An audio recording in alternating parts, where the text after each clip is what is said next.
রাধে রাধে, আশা করি ভালো আছেন বন্ধুরা। বৃষ্টি পড়ছে, এখন তো বর্ষাকাল, সবসময় বৃষ্টি হচ্ছে। খিচুড়ি বানাচ্ছি। খিচুড়ি বানাতে সেদ্ধ চাল পরিমাণ মতো নিয়ে ভালো করে জলে ধুয়ে জল ঝরিয়ে রেখেছিলাম। তারপরে মুগ ডাল শুকনো কড়াই নেড়ে নিয়ে তারপরে ভালো করে জলে ধুয়ে জল ঝরিয়ে রাখবেন। তারপর আমি যা সবজি ছিল, পটল, আলু, কুমড়ো কেটে নিয়েছিলাম। সকালে ভেবেছিলাম খিচুড়িটা বানাবো, কিন্তু বানানো হয়নি, রাত্রে বানাচ্ছি।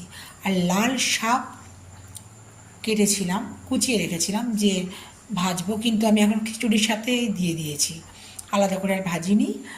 আর ফোড়ঙে শুকনো লঙ্কা, তেজপাতা, কাঁচা লঙ্কা দুই দিয়েছি, এবং আমি যেখানে সব আদা বাটা দিয়েছি আর জিরে গুঁড়ো দিয়েছি, ধনেটা দিইনি।